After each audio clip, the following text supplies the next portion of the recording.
शुक्रवारी तर आपल्याला थोडंसं साइडवेज मार्केट पाहायला मिळालेलं आहे. परंतु शुक्रवारी ज्या पद्धतीचा व्हॉल्यूम मार्केटमध्ये ट्रेड झालाय, ते पाहता मला असं वाटतं की सोमवारी मंडेला मार्केटमध्ये एक आपल्याला बुलिश ट्रेंड पाहायला मिळू शकतो. परंतु त्याच्यासाठी जी लेव्हल सांगेल ती ॲक्टिव्हेट होताना देखील जे आहे ते गरजेचं राहणार आहे. ती तुम्हाला आजच्या व्हिडिओमध्ये सांगणार आहे. सोमवारच्या माझ्या मॅजिकल लेव्हल्स सोबत, सोमवारच्या माझ्या मार्केट प्रिडिक्शन सोबत आणि माझ्या डिटेल अनालिसिस सोबत. नमस्ते मित्रांनो, मी संतोष निकम. मी एक सेव्हिरेजचा रिसर्च अॅनालिस्ट आहे आणि माझ्या प्रत्येक व्हिडिओच्या माध्यमातून इन्स्टिट्यूशनल स्टाईल लर्निंग आणि अनालिसिस तुमच्यासोबत शेअर करण्याचा माझा प्रयत्न असतो आणि आजच्या व्हिडिओमध्ये देखील मी असाच प्रयत्न करणार आहे. परंतु इन्स्टिट्यूशनल नॉलेज समजून घेण्यासाठी तुम्हाला व्हिडिओ पूर्ण पाहावा लागणार आहे. याच्यात कुठलाही पार्ट किंवा कुठलंही एक्सप्लेनेशन जर काय तुमच्याकडून मिस झालं तर त्याचा परिणाम लॉसमध्ये होऊ शकतो, कारण की तुम्हाला पूर्ण कॉन्सेप्ट कळलेली नसणार आहे. तर आजच्या व्हिडिओला जे ते पूर्णपणे पहा. पूर्ण डिटेलमध्ये आपण या सर्व गोष्टींना जे ते डिस्कस करूयात. चला सुरुवात करू इथं आपल्या आजच्या व्हिडिओला.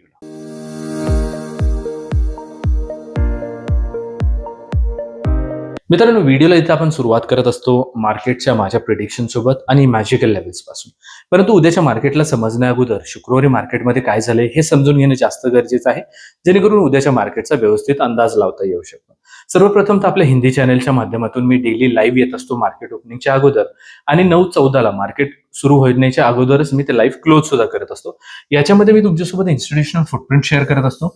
24,156 ची ती इन्स्टिट्यूशनल फुटप्रिंट मी तुमच्यासोबत शेअर केलेली होती. इथून एक चांगला आपल्याला अपट्रेंड पाहायला मिळाला. त्याच्यानंतर निफ्टी जी आहे ती खाली आली रिटेस्ट करायला. या लेवलला त्यांनी पिन पॉईंट सपोर्ट क्रिएट केला आणि जास्त मोठा मूव्ह काही आलेला नाहीये आपल्याला शुक्रवारी, पण जो काही मूव्ह आलता तो आपल्याच या सपोर्ट रेजिस्टन्सच्या लेव्हल्स पासून आलेला जो आहे तो आपल्याला इथं पाहायला मिळत आहे. याच्यानंतर आपण बोलूयात निफ्टीच्या ज्या काही लेव्हल तुमच्यासोबत शेअर केल्या त्याच्याबद्दल. तर याच्यावरती आपण डिस्कस केलं तर 24,080च्या वरती निफ्टी बुलिश राहू शकते, आणि जी तुमच्यासोबत लेव्हल मी शेअर केली ते एक्झॅक्टली 24,165.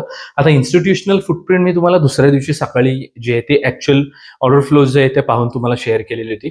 परंतु इथं जी लेव्हल तुमच्यासोबत मी शेअर केली ती मात्र एक दिवस अगोदरच माझ्या मॅजिकल लेव्हलच्या बेसिसवरती शेअर केली. पहा, ही लेव्हल सुद्धा इथं पिन पॉईंट होती आणि इथून सुद्धा पिन पॉईंट लेव्हल पासूनच एक बाउन्स बॅक आलेला जो आहे तो आपल्याला निफ्टीवरती सुद्धा पाहायला मिळत आहे. याचाच अर्थ या लेव्हल सुद्धा खूप चांगल्या पद्धतीने काम केलेलं आपल्याला इथं पाहायला मिळत आहे.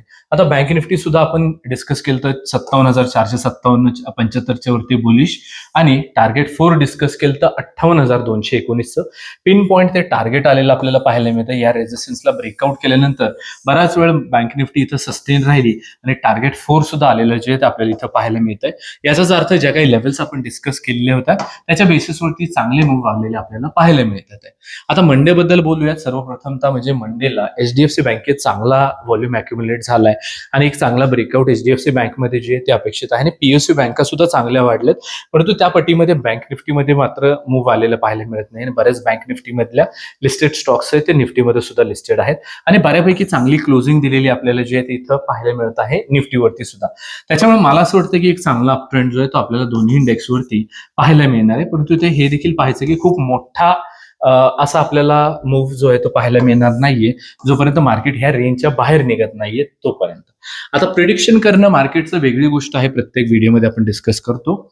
एक्झिक्युशन हे मात्र लेव्हलच्या आणि टेक्निकल अनालिसिसच्या बेसिसवरती होतं. त्याच्यामुळे आता व्हिडिओजमध्ये पुढे जाऊन लेव्हल्स बद्दल डिस्कशन करूयात. आता सर्वप्रथमतः ह्या राऊंड अप लेव्हल नाहीये, त्यामुळे तुमच्या लक्षात राहणार नाहीये. त्यामुळे ह्या सर्व लेव्हल चार्टवरती असणं गरजेचं आहे. लेव्हल 4 जे आहे दोन्ही इंडेक्स सोबतच्या आणि दोन्ही साईड्सच्या इम्पॉर्टंट रिव्हर्सलच्या लेव्हल्स आहेत, त्यामुळे देखील त्या चार्टवरती असल्या पाहिजेत. कुठल्याही रेजिस्टन्सला ब्रेकआउट तेव्हाच आपण कन्सिडर करू ज्यावेळेला अशी एक 5 मिनिटाची कॅन्डल क्लोज होईल, पुढची कॅन्डल त्याचा हाय ब्रेक करेल. आता माझा व्ह्यू आहे सोमवारचा बुलिश साईडचा. नाही गेलं बुलिश साईडला तर अपोजिट डायरेक्शनच्या लेव्हल्स तरी मी तुमच्यासोबत शेअर करत असतो. आता सर्वात महत्वाचं जे काही आहे याच्यामध्ये ते आहे नो ट्रेडचं.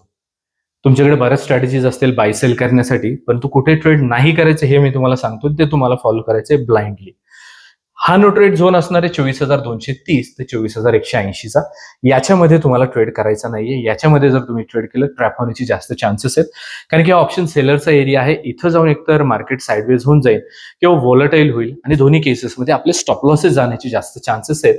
त्याच्यामुळे याच्यामध्ये ट्रेड आपल्याला करायचा नाहीये. 24,230च्या वरती निफ्टी बुलिश राहू शकते. 24,304, 24,391, 24,475 आणि 24,578 इथं आपल्या वरच्या साईडच्या लेवल्स राहतील. तर 24,180च्या खाली निफ्टी वीक राहू शकते. 24,091, 24,025, 23,926 आणि 23,841 इथं आपल्या खालच्या साईडच्या लेवल्स राहणार आहेत निफ्टीसाठीच्या. याच्यानंतर थोडंसं बोलूयात आपण बँक निफ्टी बद्दल. मला माहिती आहे प्रीमियम जास्त असतात, त्यामुळे तुम्ही बँक निफ्टीला ट्रेड करत नाही, परंतु बँक निफ्टीमध्ये लिस्टेड असलेले स्टॉक्स निफ्टीत सुद्धा लिस्टेड आहेत, त्याच्यामुळे बँक निफ्टी एक अर्ली इंडिकेशन देत असते निफ्टीवरती पुढचा मूव्ह काय येऊ शकतो त्याच्याबद्दल. तर नो ट्रेड झोन राहील 58,250 ते 58,130चा. याच्यामध्ये आपल्याला ट्रेड करायचं नाहीये. 58,250च्या वरती बँक निफ्टी बुलिश राहू शकते. 58,413, 58,575, 58,787 आणि 58,985 इथं आपल्या वरच्या साईडच्या लेवल्स राहतील. तर 58,130च्या खाली बँक निफ्टी वीक राहू शकते. 57,966, 57,820, 57,625 आणि 57,421 इथं आपल्या वरच्या साईडच्या लेवल्स राहतील बँक निफ्टीसाठी. मित्रांनो, आजच्या या व्हिडिओमध्ये आपण निफ्टी आणि बँक निफ्टीच्या सोमवारच्या माझ्या मॅजिकल लेवल्स डिस्कस केलेले आहेत माझ्या सोमवारच्या प्रेडिक्शन सोबत. आणि माझा प्रत्येक व्हिडिओमध्ये प्रयत्न असतो इन्स्टिट्यूशनल स्टाईल ट्रेडिंग आणि लर्निंग तुमच्यासोबत शेअर करण्याचा. जर तुम्ही आपल्या चॅनलवरती नवीन असाल, अजून सबस्क्राईब नसेल केलेलं तर नक्की करा. या व्हिडिओच्या डिस्क्रिप्शन बॉक्समध्ये आपल्या टेलिग्राम चॅनलची लिंक दिलेली आहे, जिथे तुम्ही मला लाईव्ह मार्केटच्या अपडेटसाठी नक्की फॉलो करा. सर्वात महत्त्वाचं म्हणजे व्हिडिओचं लाईक आणि कमेंट नसेल केलेलं तर नक्की करा. Thank you so much.